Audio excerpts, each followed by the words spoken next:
Welcome to my reading conference. This isn't awkward at all.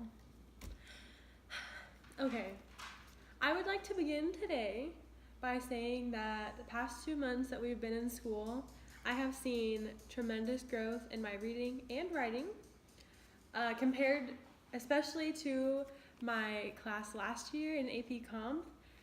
I think that the repetitiveness of the class made me lose sight of the benefits that it had.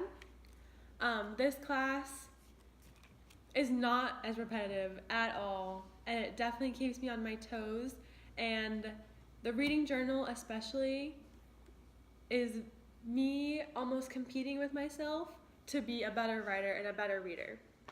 So through the reading journal, I was able to see growth in my reading comprehension and overall reading habits. So I'm going to convey this through the Nabokov essay and use it almost as a base for how I've grown. So the first thing I wrote from the reading journal questions from Nabokov was, Nabokov encourages his readers to reread a book as many times as it takes to be able to appreciate as easily as one does a painting. He warns us from becoming too caught up in the words and storyline and missing the masterpiece it has created.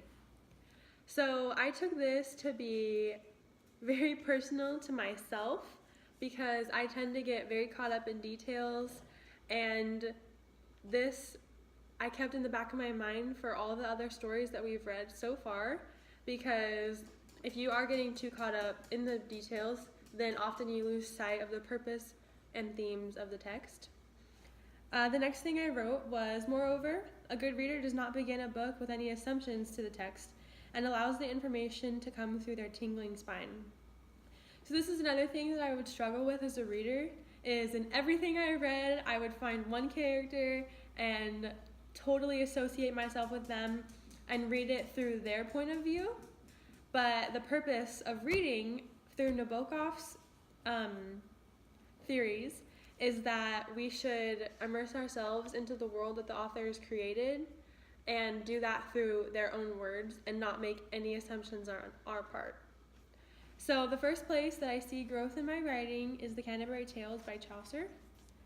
So in the first question, we had to detail out all 29 pilgrims, which I did very, very thoroughly, and that helped me tremendously in the questions following that up. I wrote, out of the 29 pilgrims, it was the knight, the parson, the plowman, and the reeve that were applauded for their cardinal virtues. The summoner received the harshest censure from Chaucer in his direct and indirect characterization. So because I had such detailed and focused notes on the characters, I was easily able to differentiate between the virtuous characters and the corrupt characters. Chaucer was so extensive in his explanations that it would have been really easy for me prior to reading Nabokov's essay to get caught up in those explanations and lose sight of how he thinks of each character. So in reading this, I made sure that I was reading it through his own words and I wasn't getting distracted by my own thoughts. Moving to The Pardoner's Tale, I was seamlessly able to pick out the social commentary from the Canterbury Tales and The Pardoner's Tale, as well as the verbal irony Chaucer used to criticize the characters and the town that they're living in. In previous classes, I missed the purpose of the text that I was reading because I was getting so caught up in the details. But in the Pardoner's prologue, I wrote, Chaucer's social commentary is continued in the prologue, for the pardoner had impure intentions for preaching to villages and carried his impurity with him to Canterbury. The pardoner would fabricate stories to scare naive people into repenting their sins and had to repay the pardoner with their own possessions. The purpose of these tales was to reveal the pitfalls within such a religious society. Revealing his intentions is an interesting insight into the social commentary and verbal irony towards the pardoner.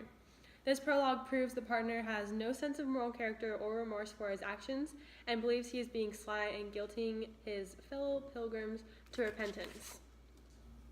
So in previous texts, I found it hard to decipher any kind of commentary or irony, motifs, symbols, anything of that sort, because I was so immersed into the details and I was putting myself in the point of view of one of the characters.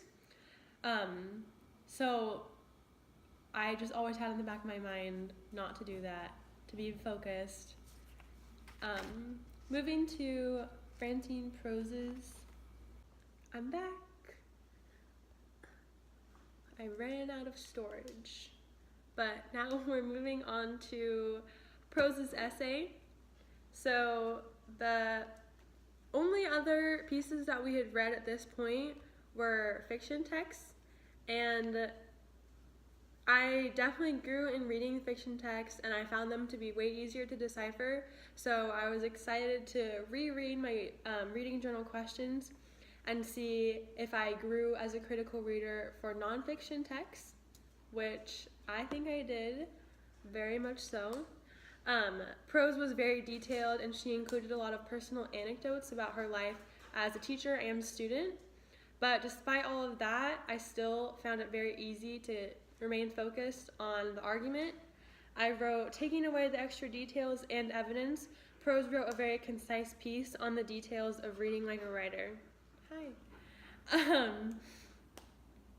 One of my pitfalls in this, however, was because of her experiences being a student, I did have to catch myself relating to her own anecdotes because I'm in the same position as she was as a student. That was just one thing that I found that I wasn't excelling in, but the comprehension, I understood completely. I understood her argument very clearly. So nonetheless, I believe my comprehension clearly improved along with my reading habits.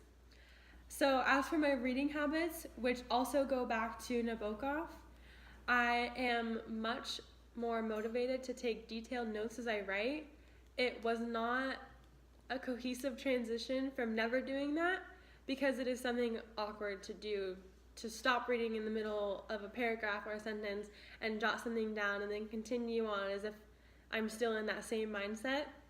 And I think in the beginning, it was hard for me to balance those two things because I would get lost in one single detail, and I think taking the notes at first was distracting me from the overall purpose of the text of what I was reading, but it just takes practice and time, and I think that with all the stories that we've read and all the notes that I've been taking, I have definitely improved. Okay, so as for my reading habits, I have seen a growth.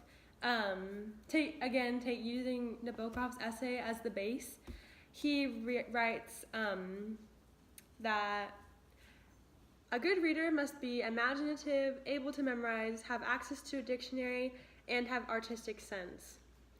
The one thing that I have definitely implemented into all of my reading from now on is having access to a dictionary. I have set up a little strategy where I set a number of pages and I highlight words that I don't know, and then I go back and I look them up, and that helps me to understand and make the story more cohesive. Something else that you have taught us that I have incorporated into my reading habits is being proactive at taking notes while I read. It wasn't an easy transition from not taking notes to taking very extensive notes in the middle of reading, because I'm trying to listen and understand, but at the same time form understanding thoughts that I'll go back and actually read and understand what I meant. But just through practice and time, I have seen my notes improve in their understanding, and it's very helpful to go back when I'm reading my reading journal questions because they do help me answer them very thoroughly.